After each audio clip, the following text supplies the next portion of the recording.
goes. All right, well, welcome to Pints and Passerines, hosted by the Indiana Audubon Society. I am Sam Warren, the Outreach Coordinator with IAS, and tonight we have a special guest. We're talking about Trumpeter Swans with Adam Phelps, who is a DNR Waterfowl Biologist. So Adam, just want to say thank you so much for doing this with us tonight, and we really appreciate it. Glad to do it. Awesome. Before we get started, just so everyone knows, we are, like I said, we are recording. So this will be recorded and you can watch, it'll be uploaded to the Indiana Audubon YouTube page after or within a week. We're also live on Facebook. You can definitely comment things on Facebook if you want to interact as well. Just know that there's up to a 20-second delay. So we'll get to them as soon as possible. But otherwise, if you have questions and you're on Zoom or anything, just put them in the chat, or you can unmute yourself and ask at any time. Otherwise, I'm going to turn it over to Adam to talk about Trumpeter Swans. So thanks again, Adam. You bet. All right, sounds good. I'm going to share this, get it started, and while it's going, I will reiterate that if you have questions as we go, please feel free to interrupt. The talk is not anything like an hour long, so we've got plenty of time for a conversation as we go. So happy to step into diversions as we go. So hopefully you can see that. I'm getting a thumbs up, so that's good. So yeah, I originally gave this talk about 1.5 years ago at the Indiana Wildlife Federation meeting, and it's nice to be able to recycle talks, but it's also nice to have a bird like trumpeters in the state where we're really starting to see some moving in terms of breeding finally for the first time in well over 100 years, and so it's nice to be able to spotlight what appears to be a success story, and I think you'll see that it is a success story at the regional level when we get to that point at the end. But for now, just briefly, I'm going to talk through the background and life history of trumpeter swans a little bit, identification, range, food, reproduction, that kind of stuff, history of the conservation of the bird, including the decline, recovery in the future, or what I see as the future of the bird. Trumpeter swans are kind of an interesting case because they're waterfowl, and as I'll talk about a little bit later, that makes it a game animal by federal law, regardless of whether it's hunted or not. So I have some responsibility for that as the waterfowl biologist. Most of my job is to do with game species, but as a obviously non-game species, our non-game bird folks also have some interest in this bird, and so we kind of split the detail of trumpeter swans. And I am not, I'll be right up front with you, I'm not an expert on swans.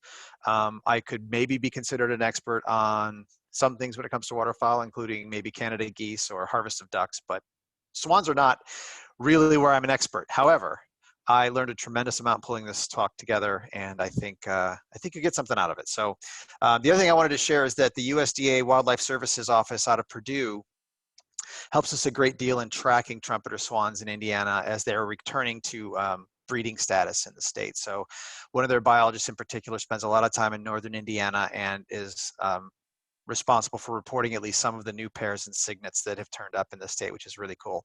So it's a good partnership to monitor these birds. I didn't change the date. Oh well, we'll just skip ahead and that way you won't notice. Standard boilerplate required that most of these images come from Wikimedia, which is a fantastic resource, and are all under Creative Commons attribution license. So none of these photos are mine is what I'm trying to tell you, and I'll credit them when they go by. So most of my talks are hunter-centric. This one is not, because this is not a game species, although we do talk a little bit about hunters and the decline of the species, but it is paid for by hunters, and it's important to understand how hunting and hunters pay for conservation, including pretty much everything I do. Most of our funding comes through the federal Pittman-Robertson Act.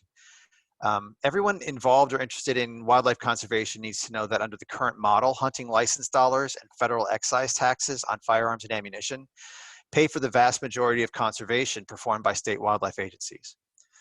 The federal dollars are paid out to states proportionally based on the number of hunting licenses sold by each state, and then we have to match those federal dollars 25 to 75. So for every 75 cents we get, we have to provide 25 cents. As hunting license revenue declines, it becomes harder and harder to provide that necessary match.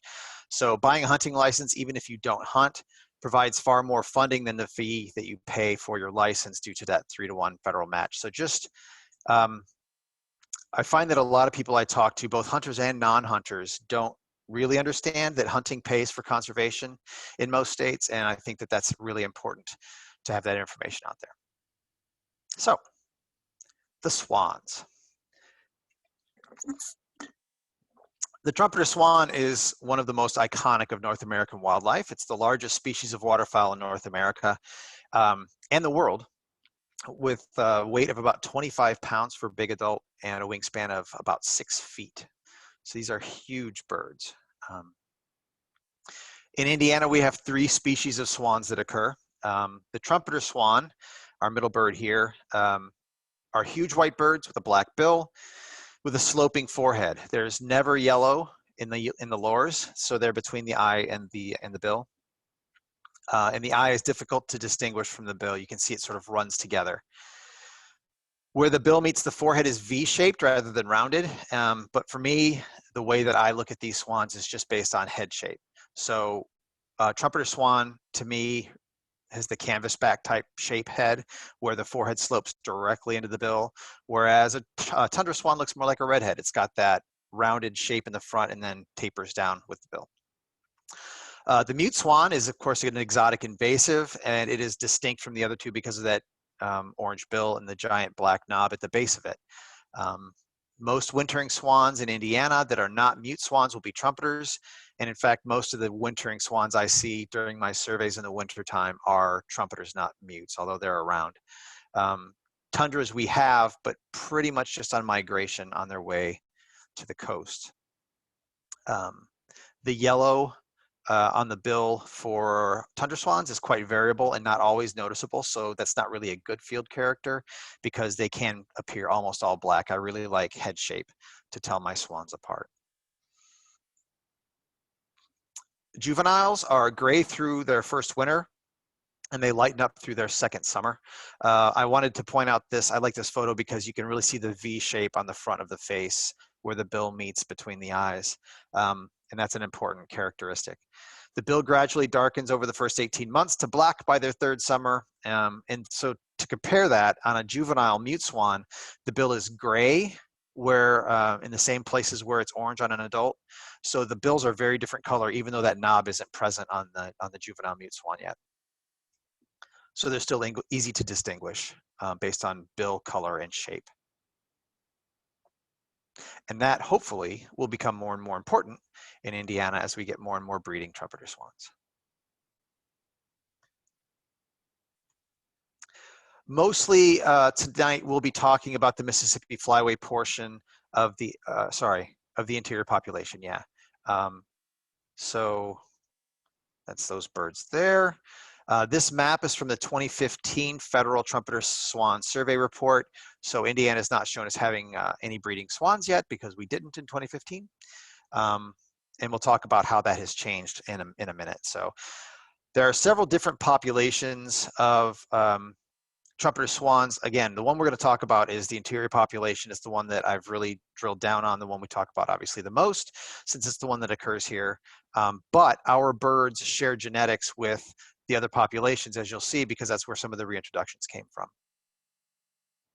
So just really quick, a sidebar to the Flyway system. The Flyways are administrative units set up to cooperatively manage waterfowl in the 1950s. And for the past decade or so, we've also had biologists from each jurisdiction, so state and province, who meet to deal with non-game migratory birds as well. And obviously, the non-game piece is much larger in terms of sheer numbers than the game birds. The Mississippi Flyway has a joint committee for swans that includes both game and non-game biologists, and that committee discusses anything that has to do with swans, whether that's tundra swan hunting seasons, which occur, I don't think we have any in the Mississippi Flyway, but they occur in the Central and Atlantic Flyways, as well as diverse issues like tribal requests for swan hunts and things like that. Those things all go through our swan committee. So as I said earlier, or intimated at earlier, federal law separates migratory birds into game and non-game categories by taxonomy. So waterfowl are defined by the Fish and Wildlife Service as game birds, along with rails, cranes, and doves, even if they aren't hunted. So birds like trumpeter swans and whooping cranes are kind of in a gray area in terms of who has responsibility for them, and those responsibilities vary widely by state. In Indiana, Allie Gillette, who's our non-game ornithologist, and I more or less split trumpeter swans. We both deal with trumpeter swans, but when it comes to whooping cranes, even though cranes are technically a game bird, they are all her. And then sandhills, we kind of split up the same way we do trumpeters. So for those birds that are legally game birds but not hunted, we kind of share responsibilities, and trumpeters are a good example of that. So moving on, back to the swans. In terms of life history, most of the food for these swans is marsh vegetation, leaves, tubers, and stems. They've been documented to consume 80 different plant species. Cygnets eat a lot of macroinvertebrates very early for the first couple of weeks, but they switch to an herbivorous diet very quickly. So as you know, a bird doesn't get to 25 pounds by eating just plants for the most part. They require a lot of protein, but once the cygnets get through that initial flush of growth, they switch to an herbivorous diet very quickly and quit eating most animal material. In some areas, wintering swans will feed in ag fields, including winter wheat, waste corn, potatoes, carrots. The first swans I remember seeing as a kid, which were probably tundra swans, honestly, were feeding in a cornfield. That high energy waste grain is more important for waterfowl in fall and winter when they burn a lot of energy, not only migrating, but just staying warm. So waste corn is an incredibly important resource to geese and swans and the larger species of babbling ducks particularly. Trumpeter swans are monogamous. They mate for life and they remain together year-round. The earliest formation of pair bonds recorded is about 20 months, which is their second winter. They generally have their first breeding attempt the following spring or their third year. Many don't attempt to breed until fourth year or later, though sites or territories may be chosen and defended years before that first attempt. So we had a pair on a fish and wildlife area in Northwest Indiana last year or 2 years ago that the pair was there all year, but no evidence ever surfaced of them trying to breed there. We think that maybe they were selecting a territory and defending it in advance of a breeding attempt, possibly this year. Females are faithful to where they hatch, but males tend to disperse. Pairs often defend territories from very early spring before ice out even in some cases through midsummer when the juvies are about half grown.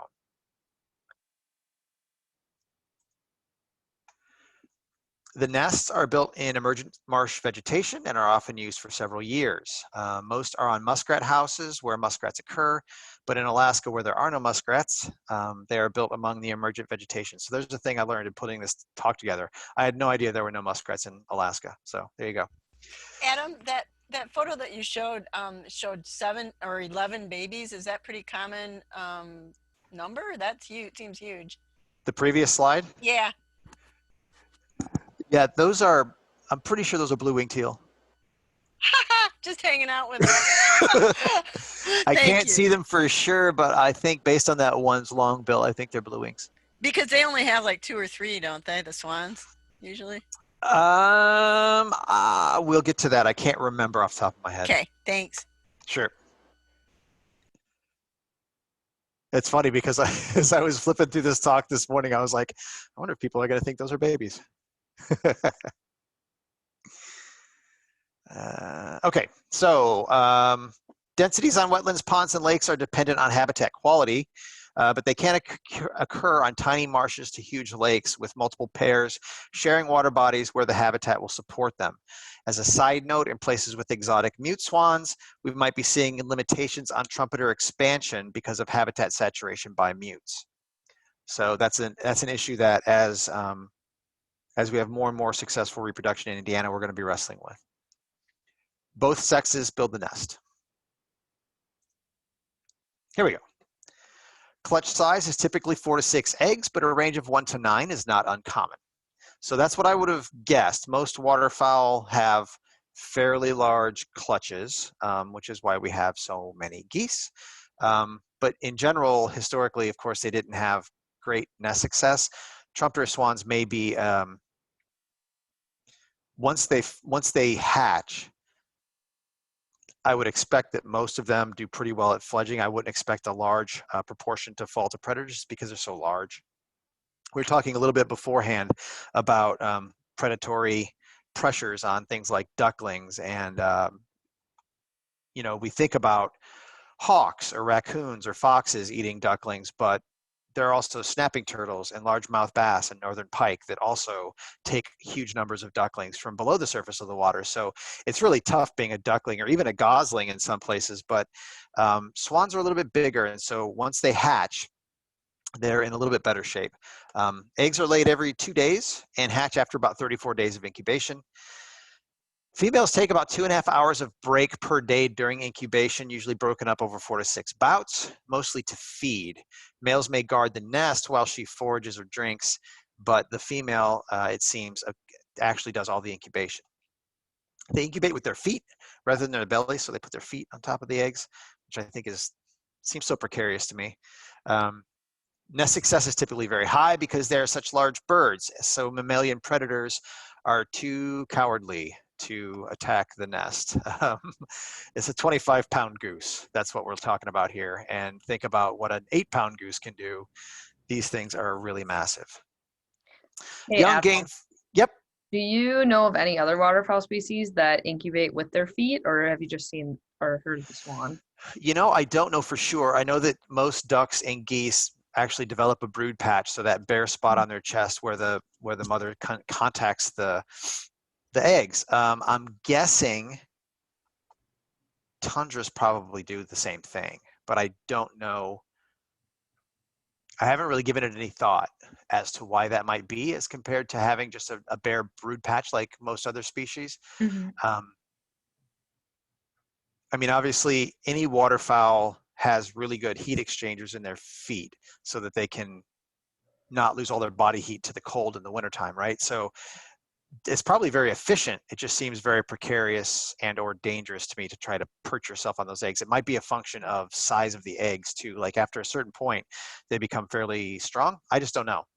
I do know that most ducks and geese do not do that. Okay, cool. Thank you.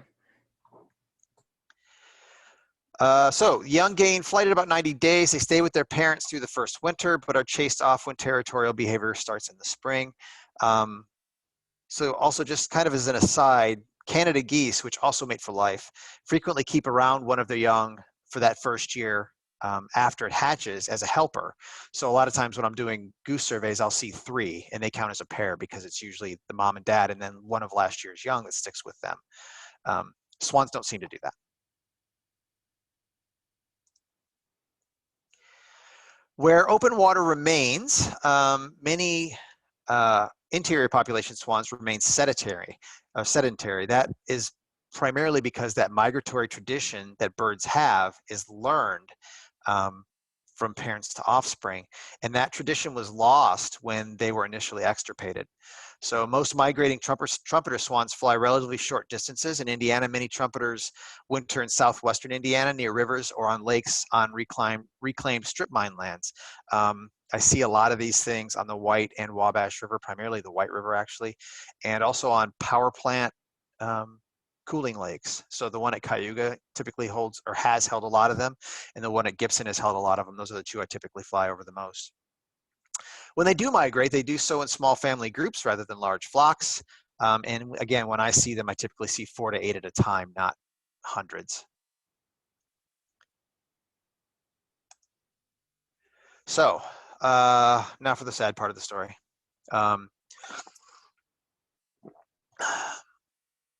Before colonization, it's estimated that we had about 130,000 of these swans in North America. In 1932, there was an estimate that there were 69 birds in the lower 48 states. That's quite a drop. All 69 of those birds were at Red Rock Lakes in Montana, which is in the greater Yellowstone system. Warm springs there provide year-round open water, so the birds were sedentary in that system. The decline was largely due to plume hunting, but the birds were also used for ink quills, some meat, their skins were used for powder puffs, all kinds of ridiculous things. Habitat loss was, of course, another driver, as wetlands were drained in the eastern prairies like Indiana and Illinois.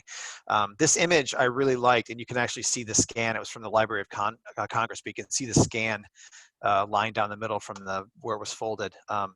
The image is called "The Woman Behind the Gun" by Gordon Ross. It's from 1911, a political cartoon that shows Coco Chanel killing egrets and the French millinery trade hat industry retrieving her birds. So that guy right there says French milliner, if you can't see that.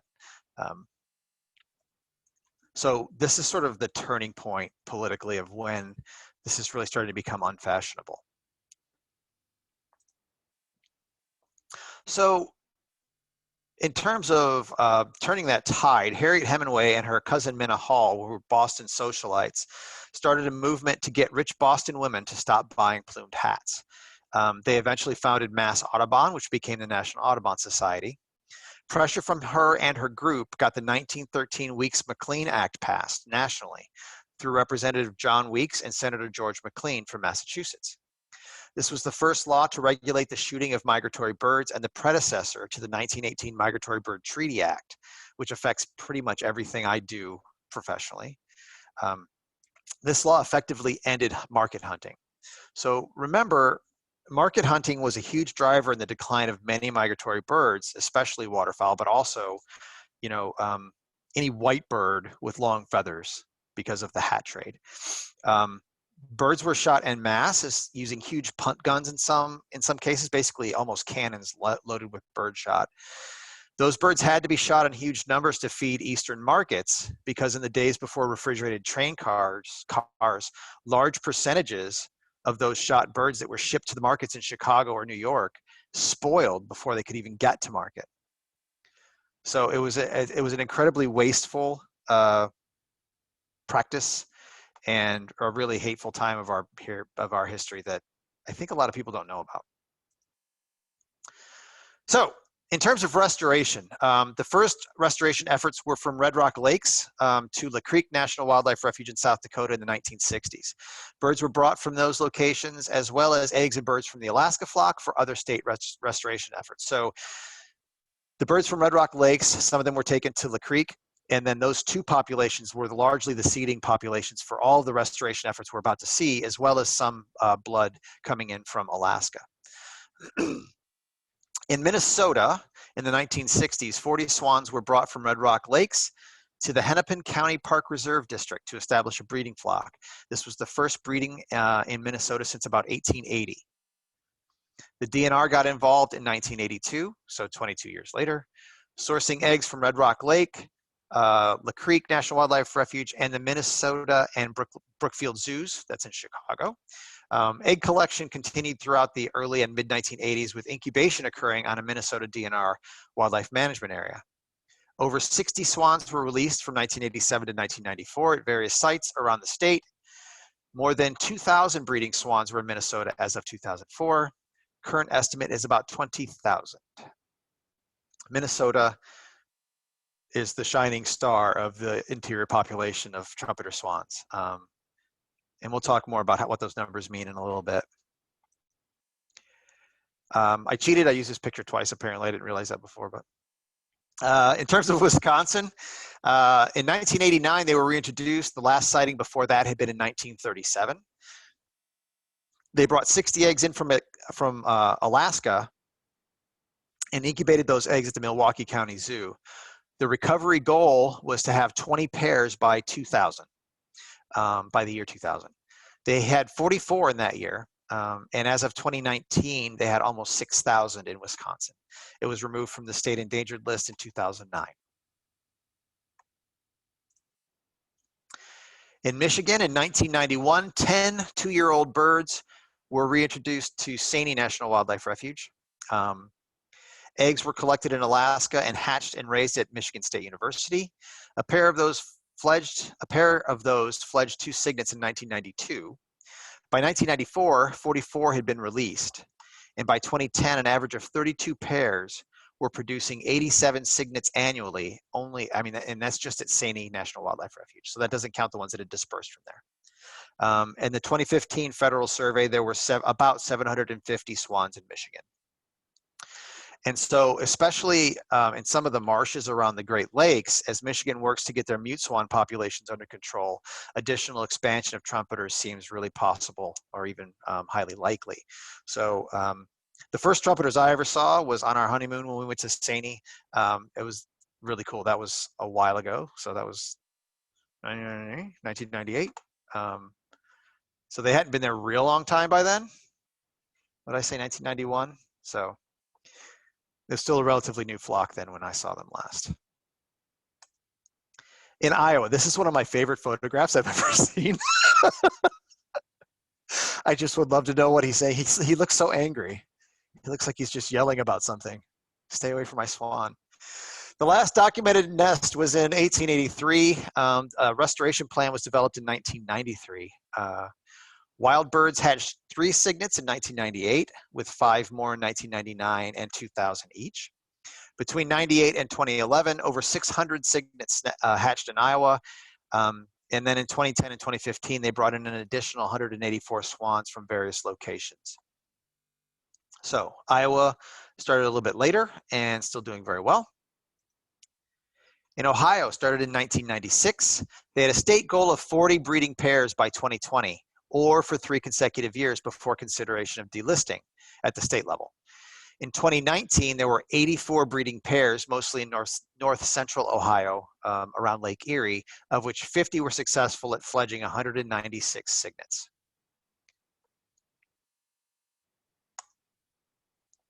Ontario. In Ontario, the last recorded wild trumpeter swan was shot in 1886. Early restoration efforts took eggs from Alberta, incubated them under a mute swan in Ontario. Those birds were then held over winter, then released into suitable habitat in the spring. The first wild hatch Ontario swans occurred in 1993. In 1992, they added some Alaska stock to the mix because they were seeing some inbreeding problems. An infusion of fresh blood helped, and currently there are over 1,000 in Ontario, mostly in the southern parts of the province.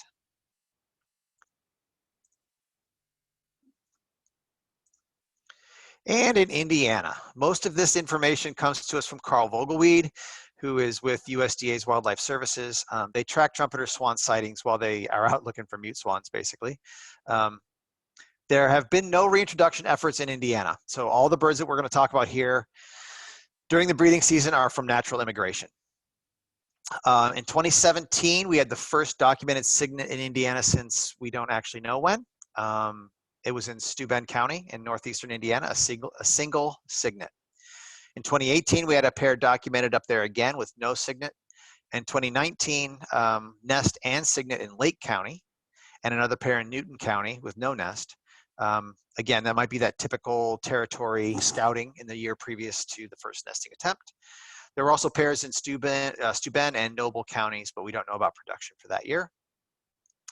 Last year, there was documented nesting in 5 counties, Steuben, LaGrange, Noble, LaPorte, and Lake. And in 2021, we don't really know yet. We're still doing this work. I did not see any on my aerial surveys, but that's not surprising because of the scattershot way we do our plots. But it does look like there might be a nesting pair in St. Joseph County this year to add a 6th county to our distribution. So if you know Indiana counties at all, you know that that's all along sort of that really high northern tier of counties along the Michigan border, with the exception of Newton, which is just 1 down from Lake. So it's certainly within the top 2 counties all the way across the top of the state that we're seeing this. And that's not a surprise. It's a northern bird, and also those are our most wetland-centric natural lakes counties. I would expect in time to see them come down further to Kosciuszko County and sort of that southern edge of the natural lakes area, just north of the Great Corn Desert. So trumpeters were never listed as threatened or endangered in the United States. As of 2015, which is the last federal survey we had, the Pacific Coast population was at 24,000 birds. The Rocky Mountain population was just under 12,000, and the interior was at 27,000. very impressive considering that the interior population was all reestablished primarily from the Rocky Mountain population. The total estimate is 63,000. Again, this is 2015 numbers, up from 34,000 only 5 years earlier. So almost doubled in 5 years. The growth rate is estimated at 6.6% a year, which is a huge number. I did some math here this afternoon. Abundance objectives have been met for all three at the population level, so though some of the Rocky Mountain population state objectives have not been met.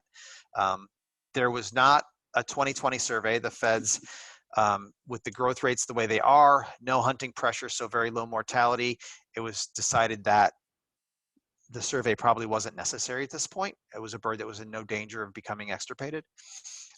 If that growth rate of 6.6% is correct on average, then from a population of 27,000 in 2015, we could be somewhere around 39,000 interior birds this year already.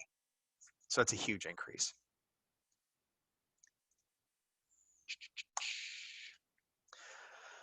So the future of this bird looks pretty good in at least the near term. One potential issue is the loss of migration tradition because of extirpation and reintroduction, right? So these birds have not got established migratory routes that they've used since the Ice Age, like a lot of birds do. The wild card there, of course, is climate change. And so it may be that that migratory tradition is less important to these birds as time goes on because of climate change. However, as a bird that's, excuse me, well adapted to northern climes, as the climate shifts, we might have to, these birds might be forced further and further north, as we see other species doing. Their main causes of mortality at this point are lead poisoning from old shotgun pellets, which are still in the bottoms of the countless marshes, and fishing tackle. Lead poisoning is a big stressor on swan populations. And the other one is power line collisions. Just simply flying into human-made structures is a big killer for these birds. There is some concern as we get more and more of these birds. Again, this is not legally a hunted bird anywhere, but there's more and more concern about conflicts between trumpeter swans and tundra swans during the hunting season, people accidentally shooting trumpeters thinking that they're tundras. And so there are some movements to try to make it legal, not necessarily to be a trumpeter swan hunt, but to allow for that accidental take as these birds increase in number to such high rates. So I'm not sure where that's going to go. And that's it. I do want to mention that the non-game fund interacts with state wildlife grants in much the same way that hunting license dollars interact with Pittman-Robertson. Federal money is matched by state funds, so that every donation to the non-game fund results in far more money than solely the amount of the gift. And I'll leave that there as a reminder that non-game is much more poorly funded than game species are. I would love to take any questions, and it does not have to be about swans necessarily. We've got time. If you have other waterfowl related questions, I'd be happy to talk about that stuff too. And I'll leave the slides up for now in case anybody wants to go back, but I'll turn them off in a second. Adam, the comeback of this bird sounds really quite remarkable, as does the number of sandhill cranes. And these are like huge birds. So I'm just wondering, being kind of ignorant of this whole thing, you know, we're hearing the dire numbers about songbirds. How come these huge birds, despite loss of habitat and everything, why have the results been so successful in the comebacks of these big birds?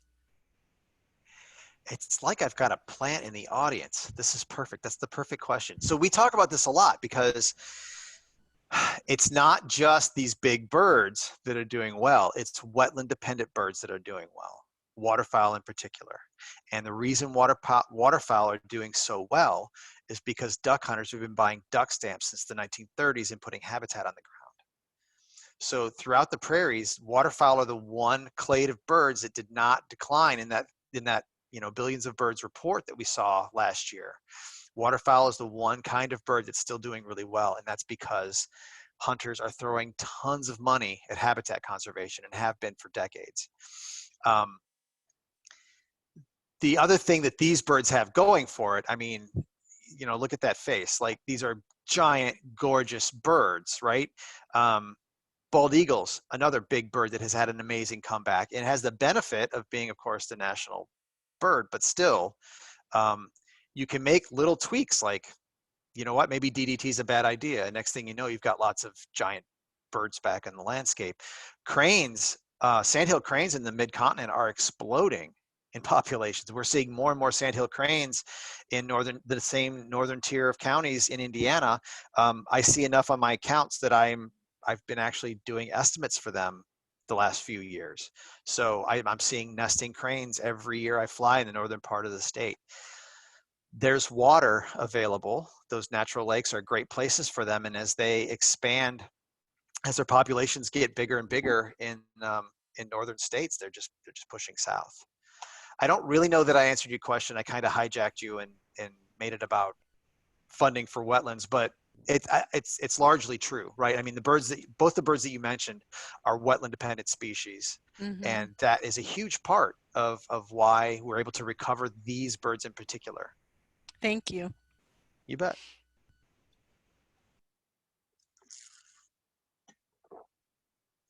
Anybody else? Adam, I have a question just in general about, can you talk a little bit, you mentioned your like helicopter surveys. Can you talk a little bit about what that is and what that entails? Sure.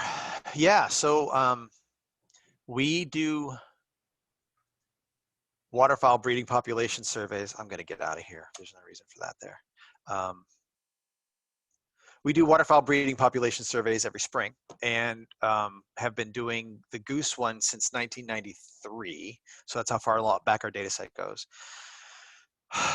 Most of that I do from the helicopter. I pick about 240 plots around the state at random. They're 1 mile north to south and 2 miles east to west. And of the 240 that we pick, I never get to all of them. This year, I think I flew 187 plots over basically the entire course of April. I flew 6 or 7 days this year.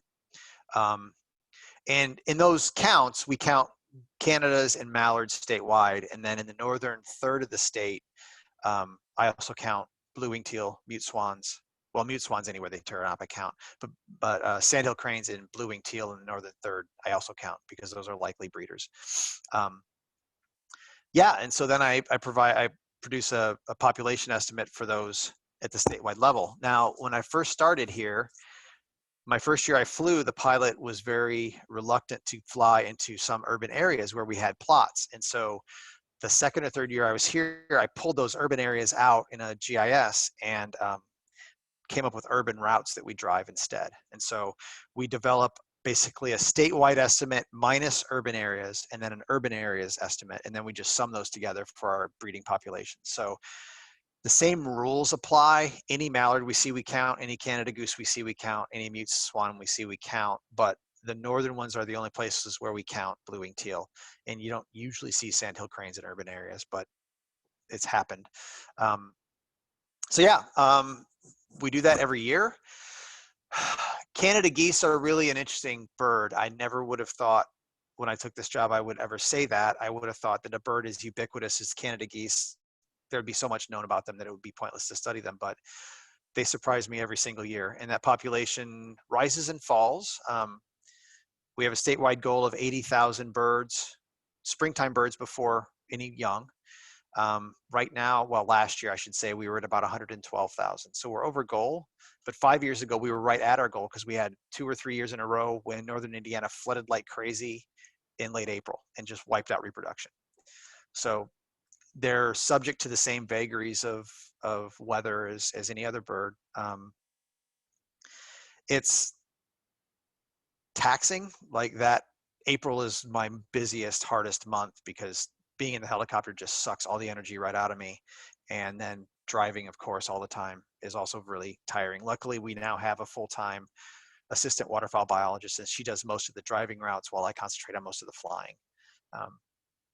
So yeah, last year we didn't get to fly because my surveys hit in April, and of course COVID hit March 20th, and nobody knew how safe it was going to be sitting 3 feet from the pilot for 7 days. So we just didn't fly last year, but I don't think we missed anything based on how many geese I saw this year. Awesome. Thank you. Adam Tamara again. I'm in Michigan, and I've always heard for years and years that mute swans are non-native, and I've always thought that they encroached on trumpeters, and I've heard about cull hunts for them.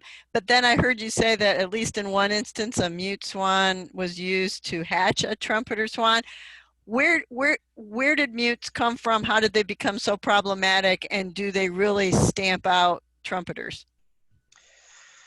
So mute swans are an exotic invasive. There's no question. They're Eurasian. And actually my understanding is, although I would have to double check this, my understanding is they're actually not doing super well in Europe.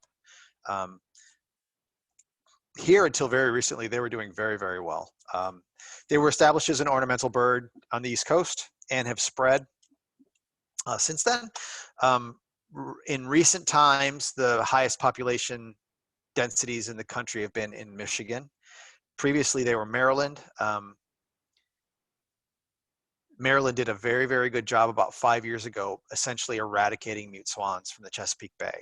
And the amount of vegetation that they have seen come back in the bay in the few years since that's happened has been astounding. They have seen new influxes of other waterfowl that used to use the bay that had quit doing so because the vegetation was all gone. Mute swans will pull up 8 to 10 pounds of veg every day. Wow. Destroying a bunch that they're not even able to consume. So it's a tremendous stressor on the environment. So things like canvasbacks, which Chesapeake Bay was known for historically, have started to reuse the upper parts of the bay now that the swans are largely gone. I know that Michigan Wildlife Services in Michigan has been doing some work in trying to reduce the numbers, but as long as Michigan's numbers are as big as they are, we're never going to be rid of mute swans in Indiana because swans don't respect political boundaries, obviously. And so we've got an easy immigration source right there. Yeah, and they're a very emotional topic because they're a big, beautiful bird. Unfortunately, they're extremely aggressive. They've been known to kill or at least kill and disrupt breeding efforts for ducks and geese and swans. So they're, especially with trumpeters making inroads back into Indiana, there's something we really don't need on the landscape. And I'm honestly really hopeful that as trumpeters start to get a good foothold again, maybe the public that is supportive of mute swans can kind of switch their focus on a gorgeous native bird rather than this gorgeous exotic. Because that would be really nice. Like if all the folks that were so worried about wiping out mute swans on Indiana's lakes, if they were really focused on helping trumpeters get established, then that would be a huge conservation win. There could be a lot of effort there. I think if people knew what you said about Maryland, that would be really fascinating to a lot of people too, because people look at them and go, how much different are they really from other swans? So thank you so much. No, you're right. And so, one of the things I think that went into the calculus of whether Indiana was going to actively reintroduce swans into Indiana was, this is going to sound unrelated, but it's not. I never get tired of seeing Canada geese. I love Canada geese. Every time they fly over my house, I stop and I watch them. I think they're fascinating and I love to hear them and I love to see them. But we tend to get flogged about the extreme success that the Canada goose reintroduction in Indiana has had. And I think part of the calculus that went into this whenever states were being asked, do you want to participate in trumpeter swan reintroduction, is, do we want to be responsible for introducing a 25-pound white goose that then explodes, right? Like, we know what their population is capable of doing. Let them come, it's fine, we're happy to see them, but I don't think we're going to do that actively. I suspect that that's part of the calculus that occurred. All the states around us, not all of them did, but many of the states around us did actively participate, and Indiana did not. And it sounds like it's going to wind up being fine. It's just a little bit slower. Maybe I missed it, but at one point you were talking about Minnesota being the state that did that, and you said more about that later. Did that come up again later? Is it just that, what was special about Minnesota and its success? Well, just the sheer numbers. So of the 27,000 birds that were known to be in the interior population in 2015, 20,000 of them were in Minnesota. And so What'd they do to do that? they have a bunch of lakes. We have a lot of lakes. I think it even says it on the license plate. Yeah. 10,000 plus. I'm from Minnesota. It's all about habitat, man. It's all about habitat. And so when you get them going, if a bird is reproducing at 7% a year and there's plenty of room for them to spread out, I mean, that population just ramps up. And I mean, you know, there's this logistic growth curve, right, where it starts off slow, and once it hits that S shape, there's so many in that population, it just gets big really fast until it gets to a point where they're limited by competition for food or habitat, right? And so I think in Minnesota, we went past the slow part, and now we're somewhere in that growth part of the sigmoidal curve. And I don't think they're anywhere near being limited by habitat yet. I still see a bunch of them. I'm up in Minnesota, so they must not be limited yet. Yeah. We have a question from Facebook Live. They want to know if you know if there's ever been a documented hybridization between the trumpeters and the mutes. That's a good question. I don't know if there has been. I'd have to really think about that. The taxonomy of ducks is such that, you know, every species of duck is really, really similar genetically. They're very, very closely related. So we see male ducks and we see them being so different in appearance. We think they must be very different genetically, but actually they're so different in appearance because they're so similar. And so the females have to really have a way to tell those males apart. And even with that, there's a huge amount of hybridization that occurs in ducks, even across genera. Like mergansers and dabbling ducks can interbreed successfully. Now, whether or not their young can reproduce or not, they can produce young. The only reason I bring that up is because mute swans and trumpeters and tundras are in different genera. You know, there probably weren't, I'm not sure how much potential there was for genetic interchange historically, like how far back you'd have to go before they were in contact, before humans made it so. There are similar species to tundras and trumpeters in the same genus in Eurasia, the whistling swan. It would be interesting to know if those hybridizations occur. I don't know is my answer, but I'm just thinking out loud, trying to think how likely I think that is. And I don't know enough about the genetics of swans in particular to be able to say. If they're as similar as ducks are, it's hard to believe that there wouldn't be. Behaviorally though, mute swans are really different, and they're very, very aggressive to to birds of different species. And so from that perspective, it might be tough for a trumpeter to get close enough to make a pairing with a mute swan. I know So that's kind of a non-answer, but no, it answers it. So they're not like mallards that'll just breed with everything that it sees, basically. I don't think so. I don't think so. I've never heard of that particular breeding occurring. I think it would be interesting to look in Europe where they have co-occurred for a much longer time to see if the pairing between like whistlers and mutes occurs. Awesome, thank you. I have a question too. It came up when you were showing the pictures of the reintroduction, and that Indiana did it is basically kind of taking like the passive approach. For the birds that we have, do we know where they came from? Did they come from, like, I know some of them have bands on them. Do you have any idea where they came from, the ones that are now in I have Indiana? not seen for sure. I don't think, and I'm not 100% sure of this, but I don't think we have any collared birds that have turned up here breeding. So I don't think that they would be identifiable at a glance. My suspicion is that they're from Michigan though. Michigan's got a large population. They're right close, obviously. And that population in Michigan is largely statewide. I would be surprised if that's not the source of those swans. Cool. Just curious. Sure. Yeah. And yeah, it's a great question. I just don't know how to answer it, unfortunately.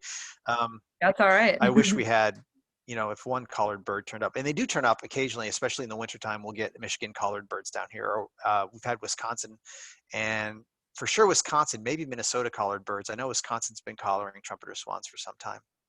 Cool. Awesome. Thank you.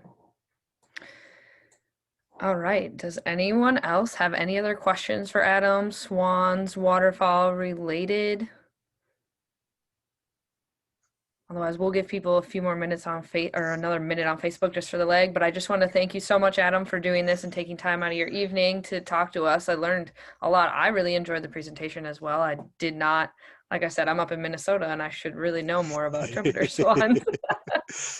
Yeah, I'm glad to do it. I really enjoy these talks. It's fun, and sometimes, you know, you get questions you don't expect, which is also fun. Like that hybridization question is one I'm going to look into. Darla, cool it. God, that dog's so obnoxious. It's almost dinner time for the dog, so she's over here belly aching at me. Of course. Cool. All right. Well, we will let you get back, but thanks again so much, and good luck with the rest of your surveys and moving on into the spring. Thanks so much. Everybody have a good spring.